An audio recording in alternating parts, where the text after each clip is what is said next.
So technically I already gave you a tour of the space yesterday, but we focused on just this piece of things. So now I want to show you, this is the wall opposite the wallpaper and the table. It goes all the way up. See, that is the second story landing. So it is a super, super tall wall. We only have a can light there, and it'll probably stay that way because as you look down the house, we've got a hanging light there, we've got pendants there, and then we're hanging a light in the dining room eventually. So I'm just gonna leave this area simple. I'm not gonna do a grand chandelier or anything. But my vision is tall beadboard all on this wall. And I haven't decided. It will definitely wrap to the front door and probably here. And then I'm undecided on if I want to do it all on these walls too. We're probably gonna get started, get this first part done, and then make a decision on all of that. But this is the staircase wall. And honestly, I would love to do some really cool molding like all up this wall and that wall to make it feel super grand. But here's the problem. So right here, I can look at this and go, yeah, it would look really cool to have some molding here. But this is all connected. So if I come into the living room, this here is that same wall. So it would have to just end and you'd see it from here and it just would feel stilted to me. So what I think the plan is to do the beadboard all in here, possibly continued down here. And then going up the staircase, I want to do some like maybe black and white family photos just on that wall. And I'm sitting on the first landing now. I think that long term, this would not be now or even this year. I'll probably do something like here and going up into the upstairs landing and hallway because currently just painted white and they're constantly dirty. And so I think that whole area will eventually have maybe more beadboard or paneling, or maybe we'll just paint it, I don't know. But it can't stay white because my children are messy, they're dirty, they're gross all the time. So there are more plans. Again, the blog post has all the details on what I'm doing, plus the info on what I'm doing out front. But right now, my plan is to figure out exactly where I want the beadboard to hit on this wall. So let's figure it out. All right, so I taped off, this is 6 feet, which is kind of what was in my head all along. The beadboard panels that we got are 8 feet tall, which felt too tall to me because that would kind of just go all the way to the top of the door. And I don't want that, but I do want it to feel substantial and tall. So I like that this gives a good gap here without it feeling wonky. Sorry. I think 6 feet is gonna be our height. So that is the area I know for sure I'm doing. I kind of feel like I wanna do this too to make it all feel a little more cohesive. Corey said he doesn't think so. So we will see about that. I'm gonna for sure do this area. And then once that's up, we'll decide about this. And then I've showed you this before, but my favorite way to pick out paint colors is I have this paint, what's the word? Swatch book from Behr. And I love to use this to get my ideas started. I will link one here. They're like 20 bucks to buy, and it's so much better than going to the store and grabbing 7 million paint samples. So I've kind of flipped through and tagged just a few colors that stood out to me right away. I know I want something in a muted, neutral feel. So like, I really like this guy. I really like, where'd it go? I like this creamy mushroom color. I want something that's gonna feel like a neutral, but also not feel super boring. This is the boldest one I picked, this conifer green, and I like muted sage too. So my plan is to kind of hold them up to the wallpaper, hold them up to the current wall color, and see what we like. All right, Grant's down for a nap. It's project time. So we're starting in the entry today, and I'm feeling very excited. I'm going to document as much of this as I can because I had multiple people reach out and say that they were considering something like this and want to really see the steps play out. So over the next few days, I'm going to be as detailed as I can in showing you every step to making this happen. So let me start by showing you the beadboard panels. So this is what a beadboard panel looks like. These, they sell them in, they're 4x8, but they sell some that are 4 this way, where like they the stripes run this way. So you could have it a little shorter on the wall, and then these are meant to be up to 8 feet tall. So I only want them to be 6 feet. So step one is gonna be to cut them down. We bought 6 panels. I don't know if that's gonna be enough, but we'll find out. And they're 20 bucks a pop. So as of right now, we've spent about $120 on this project.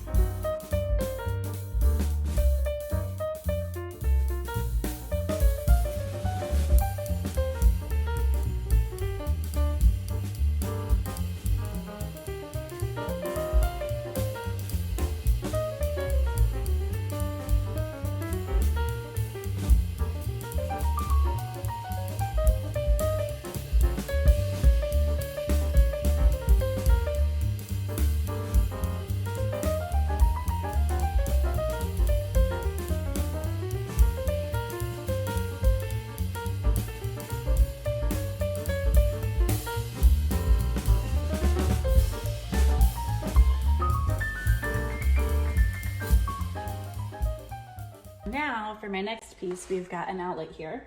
So I'm measuring and marking where it'll go. And I always recommend take the outlet cover off when you're measuring, because the outlet cover is going to be a lot bigger than the hole underneath it, because it covers up all of the rough edges. So if you measure the outlet cover, your hole may be too big. You want it to actually be smaller than the outlet cover, if that makes sense. So when I'm measuring this, not that. I can never be a weatherman. This is hard. So what I did is I measured it all and I drew it on the back of my next piece. This is, ignore that outer line. So I'm going to use my jigsaw now to cut that out.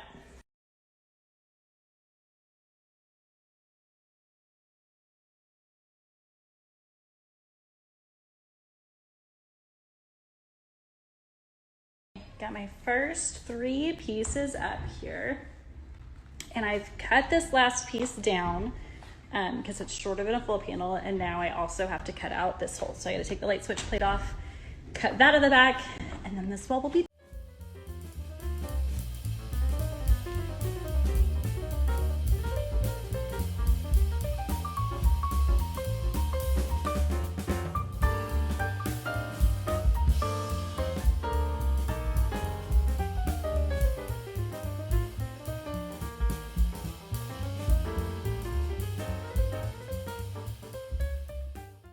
Y'all, that's what I get for being in a hurry. I'm just trying to get this last piece in before I had to get Jackson, and I guess I just cut the wrong side. So unfortunately, this is where we end for the day because it's time to get Jackson. So back to it tomorrow. It's a new day. Maybe I'll measure right next time. Good morning, friends. I'm coming at you full work mode today. Grant is hanging at the table, and I've got a lot on my plate today. We have friends coming over tonight, so I have to get my house in order. I gotta finish as much of the beadboard as I can. I don't have enough to do all of it.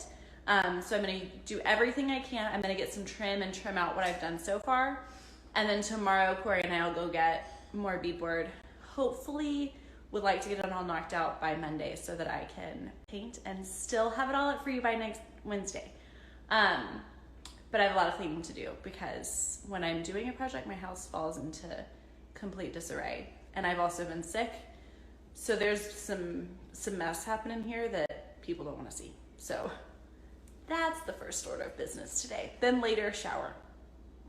All right, Grant and I picked up all the trim that we should need for the whole entry. If you're keeping track of budget, we spent right at $100. So that puts us at about $220 so far for this. And I got trim and caulk. And I'm hoping I overbought trim and can return a little, so we'll see. He's going down for a nap here pretty quick, and then I will dive in. But I wanted to let you know, in the meantime, I published my weekly wrap-up post.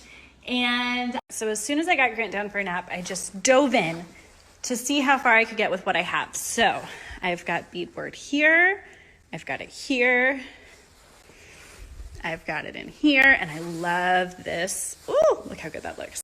And then I got these 2 sides done. So this is the piece that I messed up yesterday and I definitely need a new piece for. And then here's where things get weird. We are all in agreement that this has got to go. If I take it down, I'm gonna have to put beadboard here because there's gonna be some damage under this. There's just no way around that. if I put beadboard there, then I have to put it here. And that is just gonna suck. Like it's gonna suck. So I'm not saying that's gonna stop me, but I don't have the beadboard for those two pieces right now, nor do I think I have the patience right this moment. So my plan is I'm gonna move on to trim. I'm gonna trim out everything that I've got here. And then if I still have time, which I should, I'm gonna see about taking that down. So my step one is gonna be to put my trim on all of the top pieces. And then once that's done, we'll come in and do the corner pieces. So let's grab it. Here's a look at the trim that I'm using. And this kind of trim is made to be set over beadboard because if you look at the back, there's a little ledge for it. This gives you, so it sits like so. And it actually gives you a little bit of wiggle room for if things aren't 100% level because there's this lip. So you can make sure that it's level. And it also, I'm gonna cough. Excuse me, it looks really nice.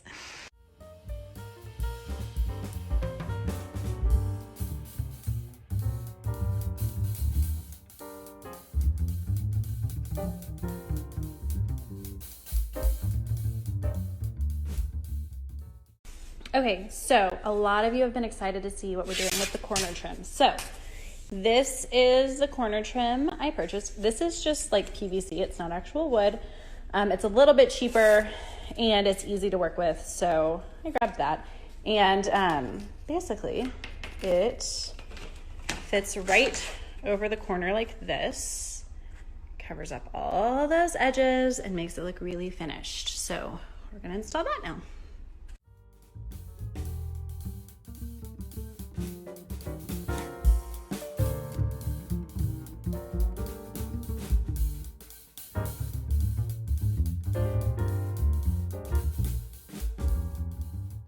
So now let's talk the inside corners. For these, I'm just using, this is the PVC2 and it's cove molding.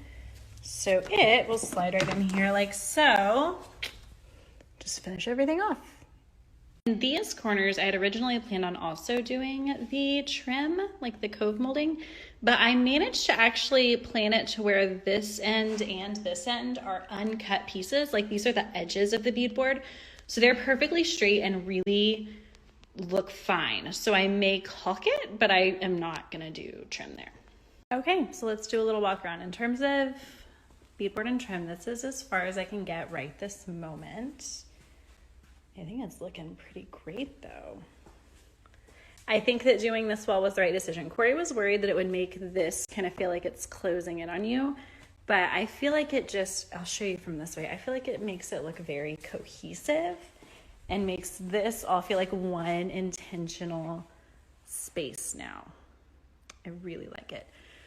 So I need one more piece of beadboard that will do this and then probably these two. But first, we gotta see what's going on here.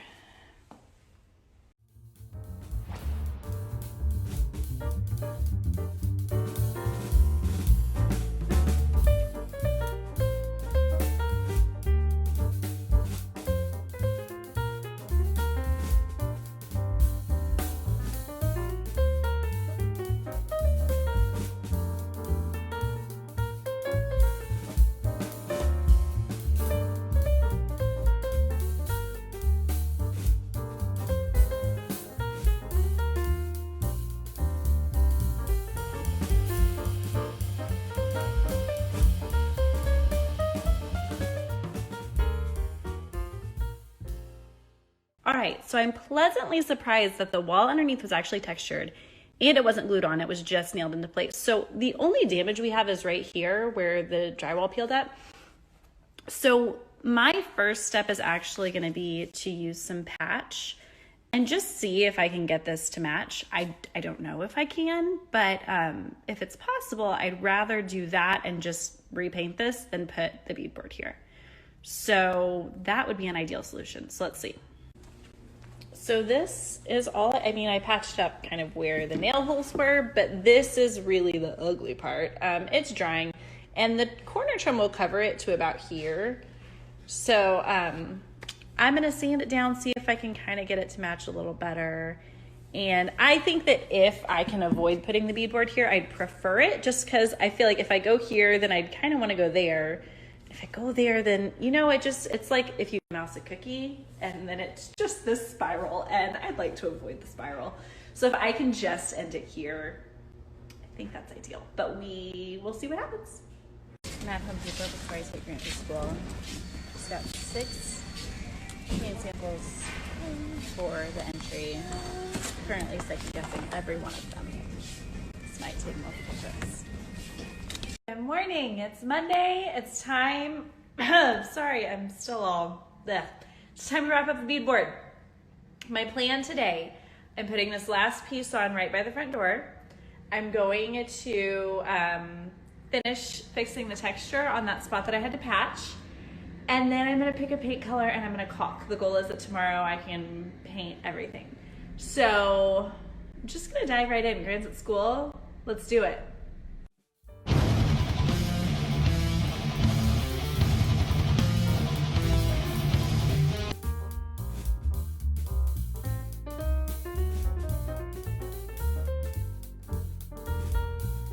All right, it's 10:30 a.m. and I've got all my beadboard up. Look at this, I got all my trim done. I've got this done, it's kind of drying so that I can knock it down a little bit, but I think once I touch up paint, it's gonna look fine. So my plan is to leave it like this, because like I said, I don't wanna get into a if you give a mouse a cookie situation.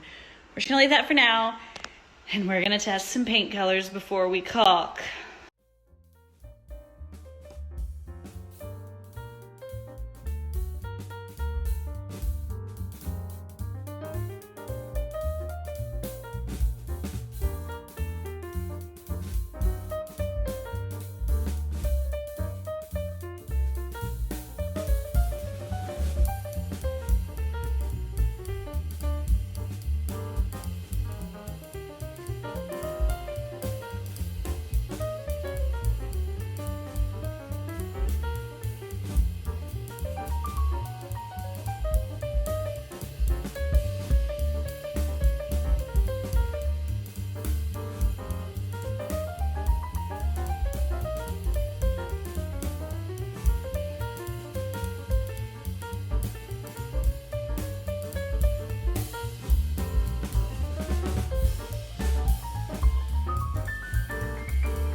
Let's talk colors.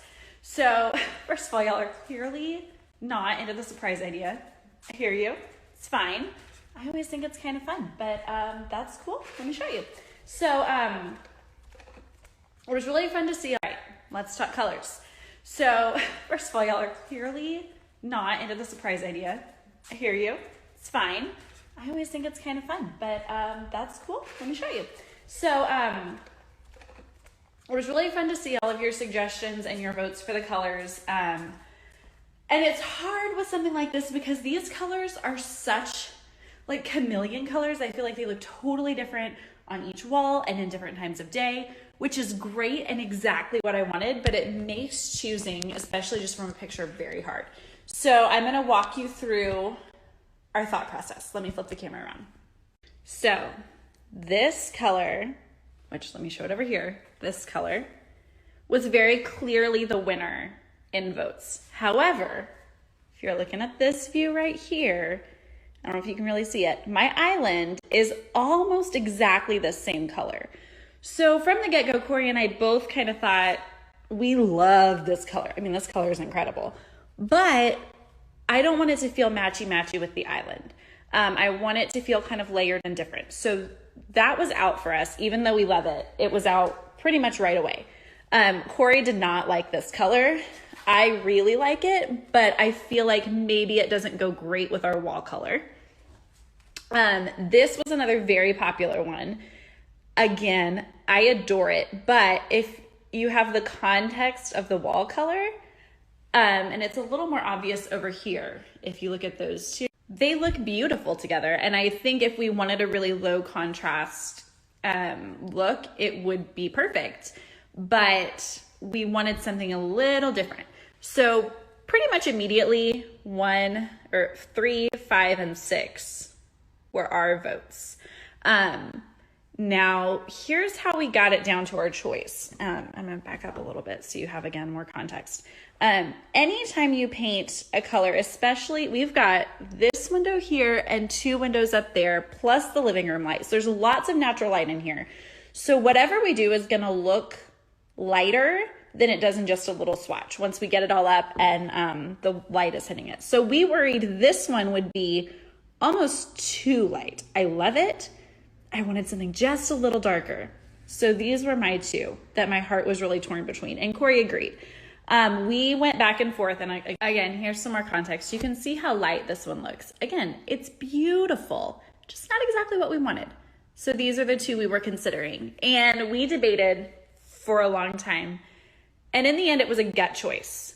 When I painted this on the wall, I'm not even kidding you, I gasped out loud the first time I touched it to the wall.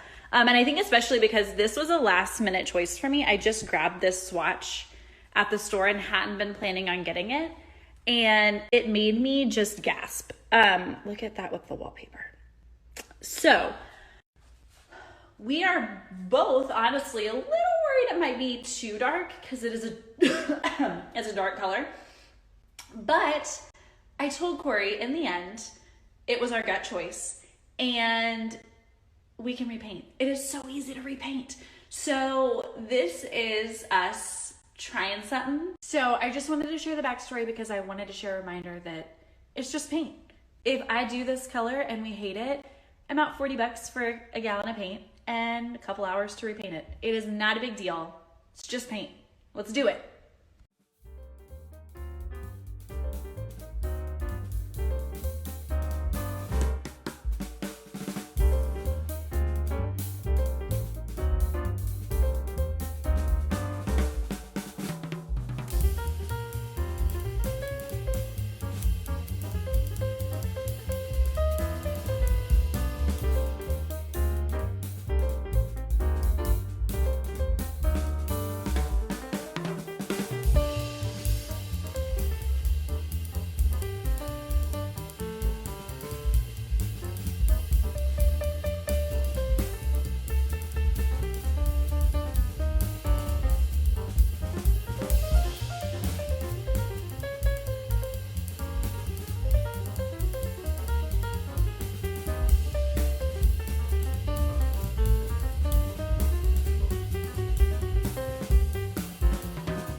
Something very exciting is happening today.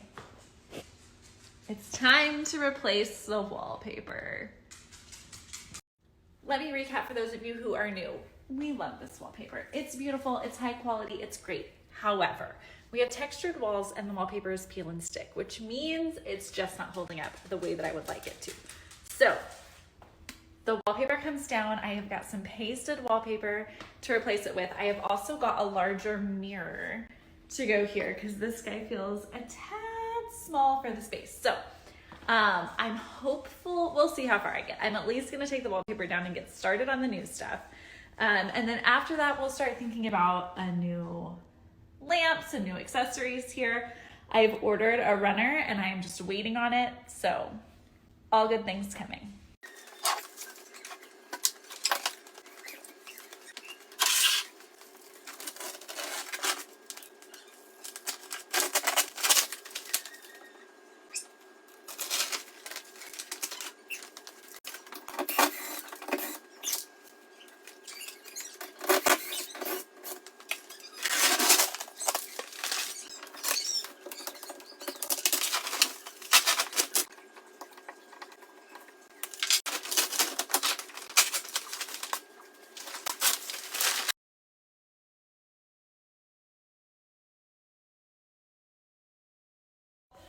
You guys, I've been working on it.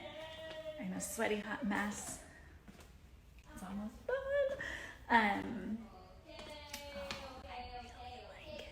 I'm gonna give you some sneak peeks. It's not finished yet, so I'm putting finishing touches on. It's so much calmer in here with this one. It's a little quieter. It kind of just blends in a little better. I think this was the right choice.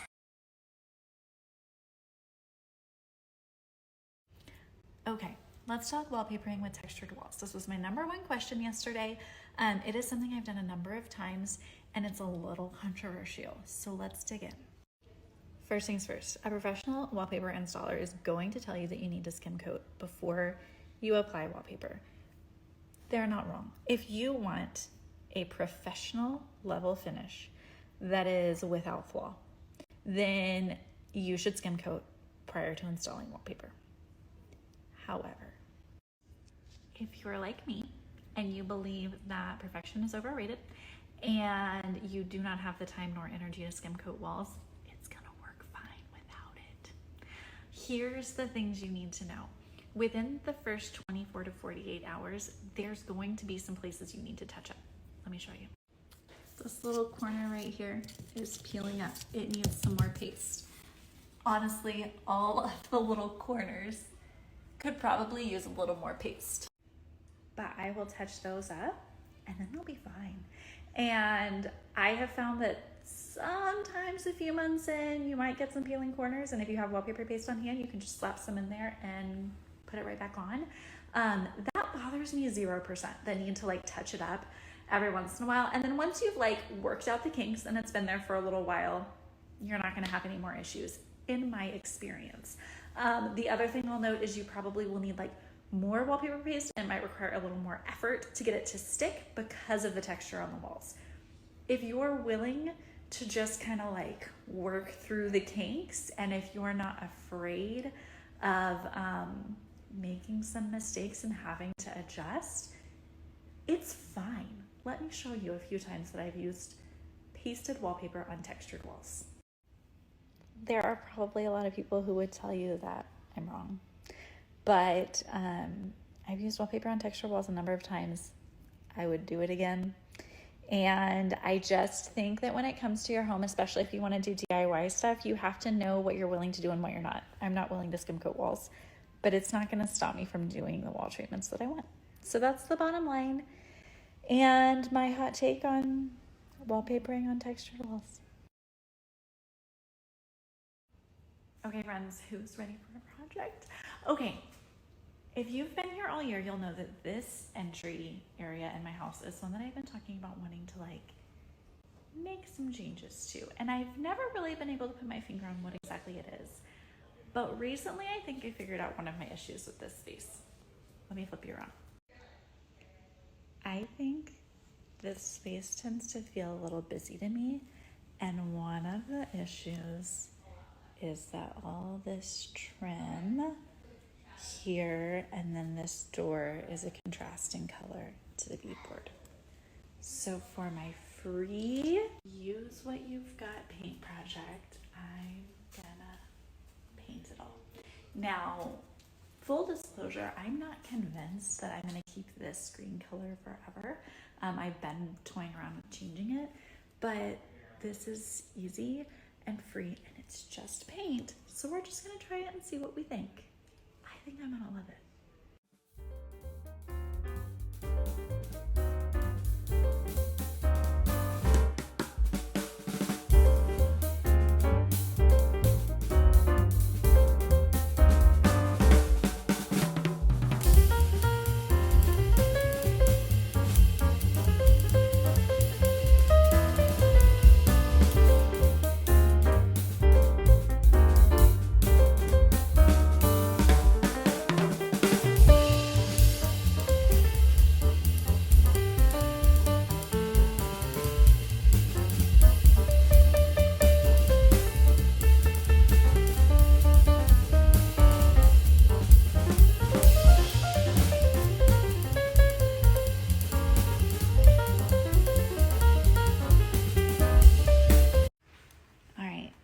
I love it. It's gonna need obviously another coat of paint. The only thing I'm stuck on is if I want to paint this or not. The beadboard doesn't wrap, so like from this view I think it looks better unpainted, but I think from this view it would look better painted. So we'll see. I'm gonna get it all done, do a second coat later, and we shall see.